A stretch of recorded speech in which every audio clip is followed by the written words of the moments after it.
Welcome back, Storypunks. This is episode 62 of the Storypunks podcast, the show where we talk about all the punks. So steampunk, dieselpunk, cyberpunk, and all the other punks. Today, of course, we are still talking about steampunk. It's a continuation from episode 61, and I am your host, Cindy Grigg. I'm speaking with Diana Pho. She is, as mentioned, very involved in the steampunk community, and she's been so giving with her time.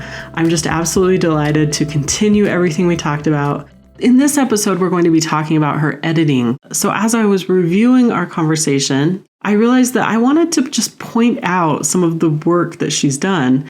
We already went over it in the bio, the previous episode, but just as far as some of the books that she's worked on, there's so many that I know most of you will recognize, like P. Jelly Clark's The Black God's Drums, or The Haunting of Tramcar 015. She's been involved in books that we've already talked about or will talk about. For example, Bethany C. Morrow, A Song Below Water, Laura Elena Donnelly's Amberlow, Armistice, Amnesty.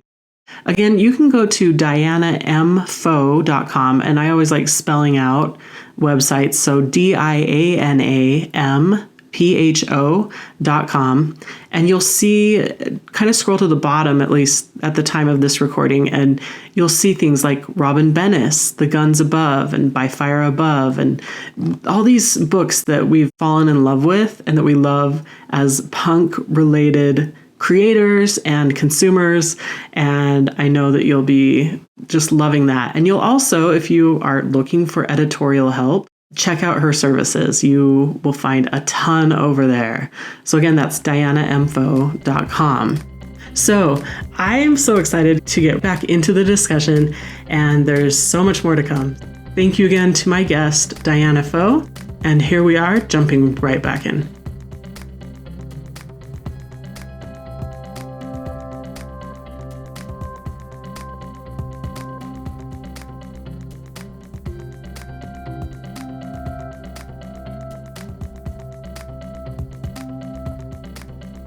You also have this amazing depth of work in academia, and there may be people out there listening to this show who are interested in looking at steampunk through those particular tools.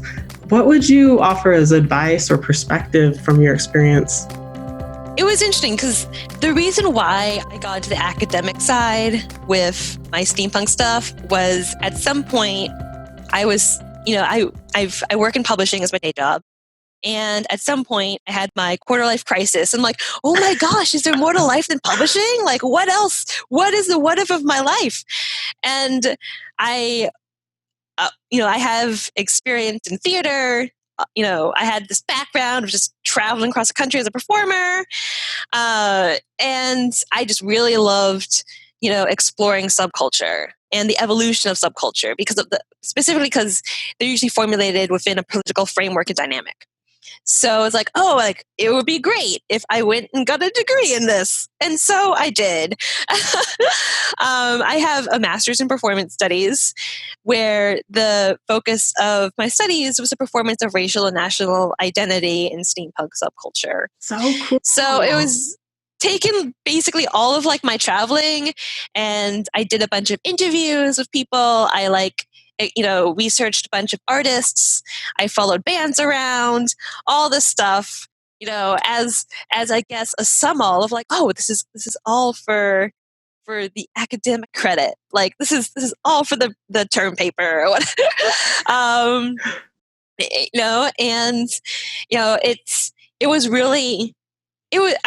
thought it was worthwhile. I really enjoyed what I was doing.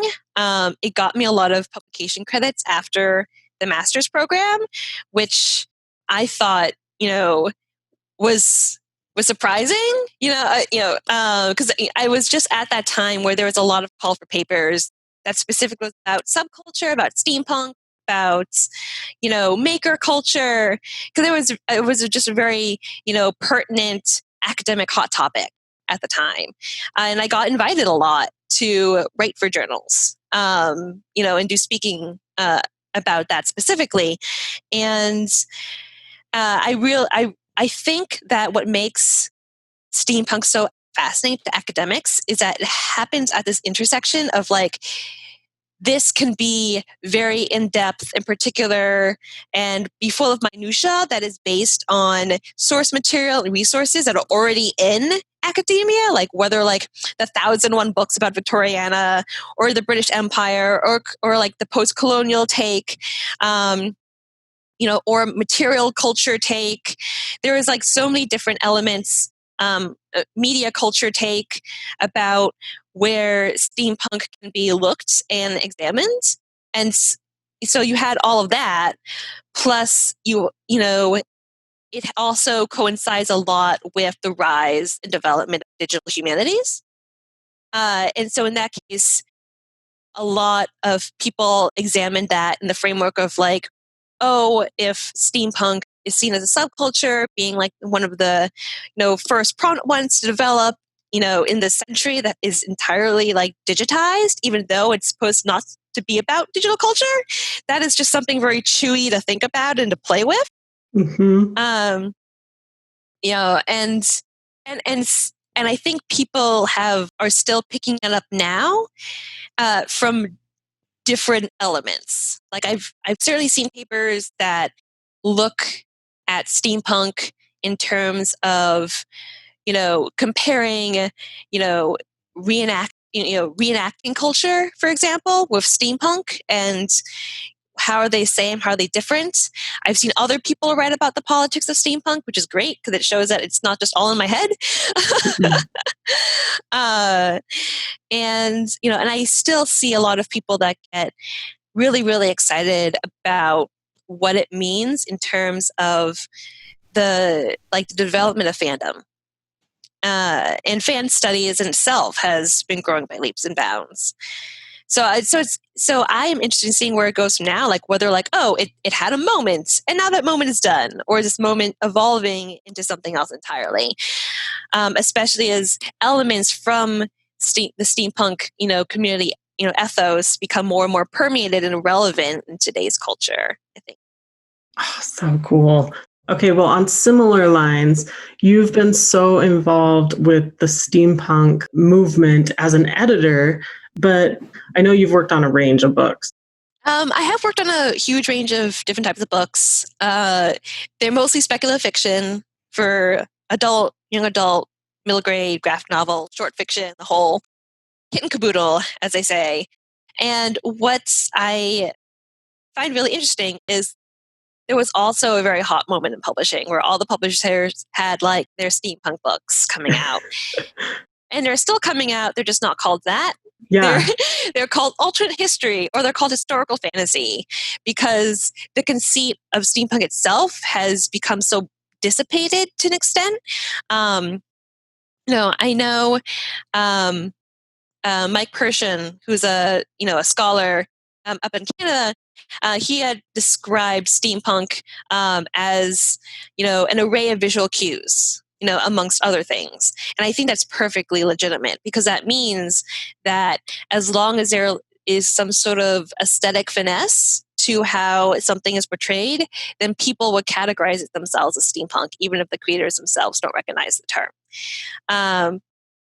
So that's made it really convenient for me as an editor. I've definitely bought books that were initially pitched to me as steampunk, but then I later published as something else. For example, Black Odds Drums by P. Jelly Clark. That was originally pitched to me as steampunk, and I was like, no, it's alternate history set, during like the Civil War. And there's also fantasy because the girl has Orisha talking to her in her head.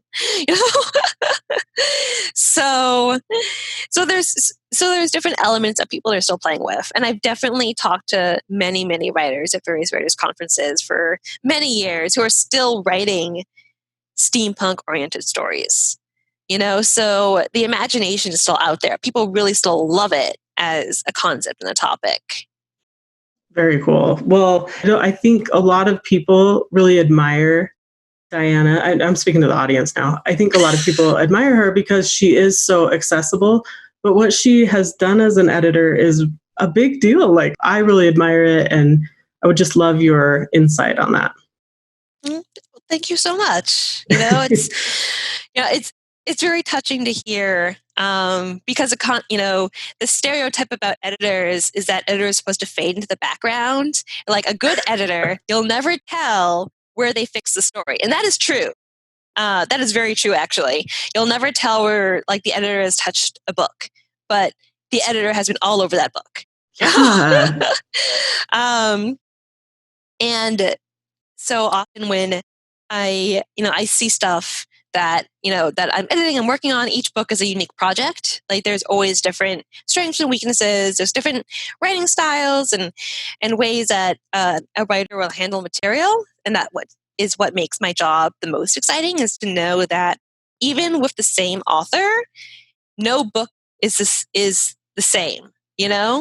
Um, and I just find that very exciting to explore. And in terms of question, like what I see come across my desk, are you looking for specifically things that writers should think about, or things that I think about as an editor?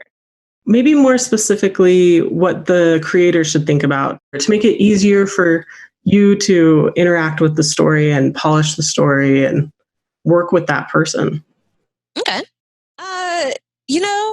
It all depends, because I also know that writers, like the journey of writing is so long, and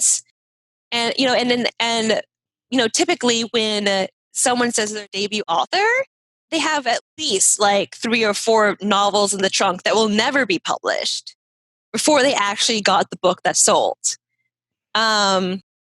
So just that understanding itself, I think, would be really, really helpful for writers to know. So they have their first manuscript and they're sending it out and they're not getting the response they wanted, and they're feeling very frustrated and upset, which is understandable, but also know that you can write another book.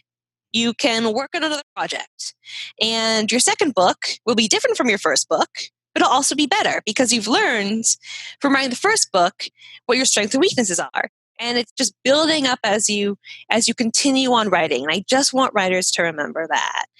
And it doesn't mean that I am looking to make my job easier because I'm looking at someone's 25th book as opposed to their first book. Yeah.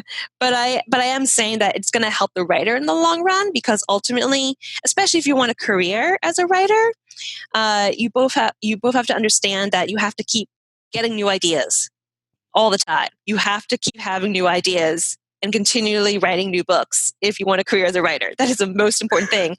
And you also have to finish things. You have to consistently finish things all the time. And so those 2 elements are like the most important things I think writers can think about even before I come into the picture. And then when I come into the picture, it's just really like, collaborating, working together on what the writer has brought to make the writer's vision and creative intent as strong and as clear as possible. So cool. Well, there's definitely an art to that for sure. And I find it totally fascinating to think about what you've contributed to so many different books. And I know it's just my own opinion, but I feel like maybe you should be the co-author on all those books. Okay. Well, sometimes I'd wish I get a piece of that advance myself. What can I say? There you go. And it's also really interesting because I do think that making quality books is a team effort. And at least at a publisher, it's also a team effort across departments. So a successful book, or a book that wins an award or becomes a bestseller, is actually the result of hundreds of people, and not just a single author or a single author and their editor. Yeah. Well, you've made time to share your expertise at a bunch of different events and exhibitions. And one of those that I saw on your site, beyondvictoriana.com, was a speech from the Roger Williams University address you gave. You talked about the burden of duty you've experienced. I think when I said burden of duty in particular, I think it's a general feeling that many people from marginalized backgrounds feel, because it's simultaneously, you have to always justify your existence in one aspect, because otherwise people don't believe you. They don't, and on top of that, it's also seen out of the need to make things better for other people like you. And there's always an internal debate. I've definitely had this conversation with many people from, whether they're other people of color or people from the disability community or people who are first generation immigrants, or any sort of marginalization. They always have the debate within themselves, like, when is the right time for me to speak versus not because, what I'm saying would be wrong or inappropriate or unjustified, but because I am taking the risk on myself and there's no one else in the room that can back me up. And if something goes wrong, it's going to hit me first and I'm going to suffer the consequences. And so, and I think what has to change, and we have seen signs of that changing, is the transformation of what is the baseline, what is the social baseline of people's needs, of understanding of where someone comes from, of people's ability to lead fulfilling and successful lives, even if it's not how you define success. And I think the more that we instigate actions that have an understanding that our baselines each be different, and that's okay. We just have to make sure that we can be as accommodating and open as possible to exploring what does it mean to live with a different set of norms, or something that is beyond of what society considers, normal or regular. So that is a huge, big concept, big picture explanation, but it can be played out in various small ways. That, first of all, just to be curious. Don't make assumptions about where someone comes from or why they're doing something a way that they're doing something. Don't think there's always one answer to a question. And as the punk ethos states, question authority. What I've been seeing a lot in New York City, which has been very heartening, is immediately after stuff started going down, there was the establishment of mutual aid, organizations throughout the city that were, as defined as neighborhood by neighborhood. People were asking their neighbors, what do you need? How can I help you? People didn't assume that they had the answers to everything. People had conversations about how to make lives better. The people that are closest to them, they realized, people also realize their individual limitations. Like, you can't just go out and be like the single superhero that saves the world. But you can go out there and get your groceries for, your immunocompromised neighbor, or pick up someone else's, medicine at a pharmacy, or like sew that mask, or raise money, to give to those healthcare workers, or cook meals for those healthcare workers. And just seeing that happen so quickly in the past, 2 months since we knew that this was starting in New York, that really just gives me a lot of hope about how society can change and adapt in ways that a more cynical person would doubt could actually exist. It's interesting where these big picture questions can take us. And I love that it took us back to what we're experiencing right now. And in that same speech, you talked about the importance of unrealities, which was so cool. Why do you think these are so important for humanity, or the communities we've been talking about, or steampunk community? The importance of unrealities, and this totally plays into my sci-fi fantasy geeky background, where it's just fun imagining things, and conceptualizing something else and something new. But what I also think, in a larger sense, that, imagination itself is so key to survival. As I mentioned before, there are so many, constructs that appear to like put the mind in cages, whether it's historical or whether it's social.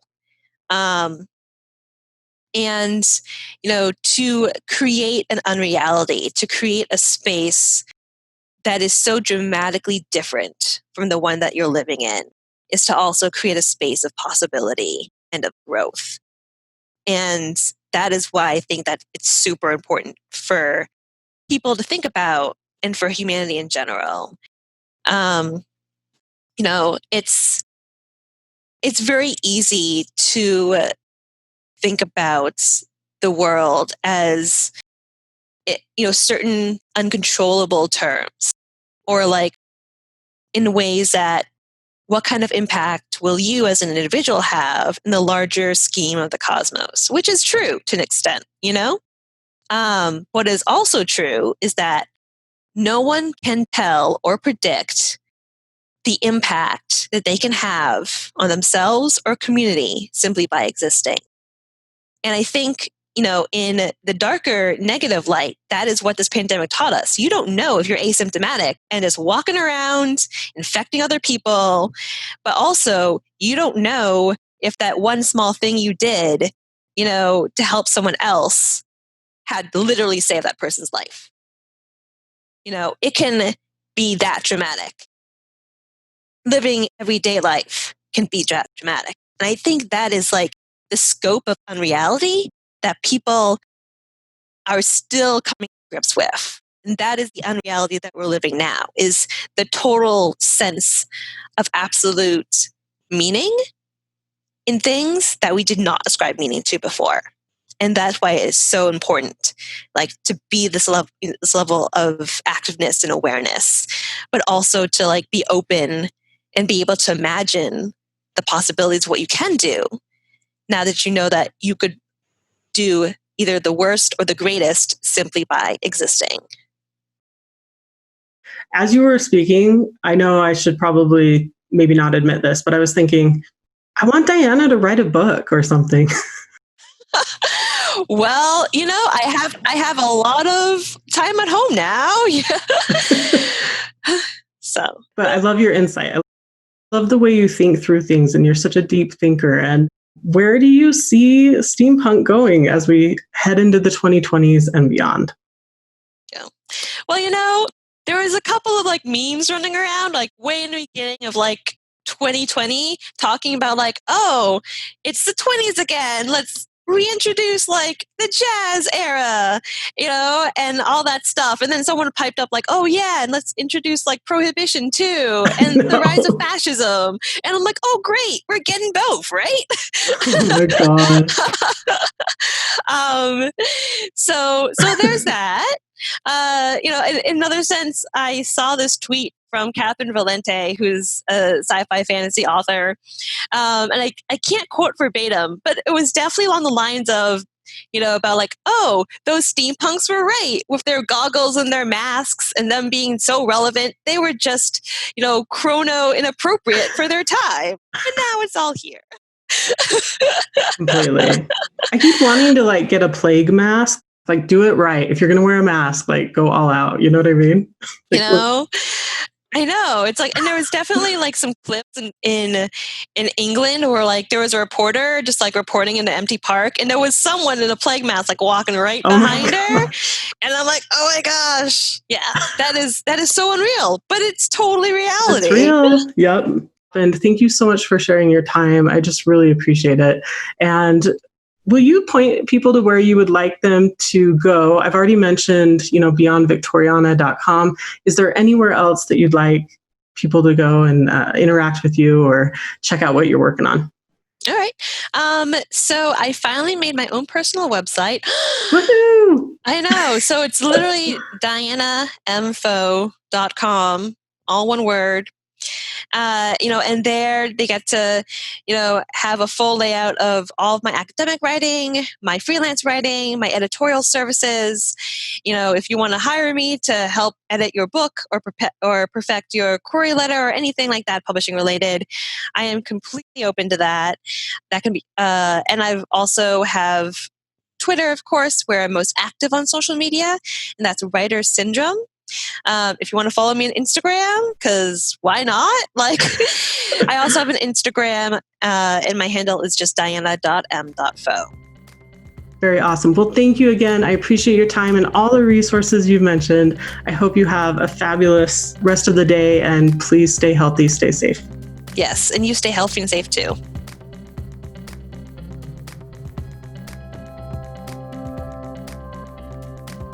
Thank you for being part of the Storypunks community. For all your support, everything helps. Listening helps.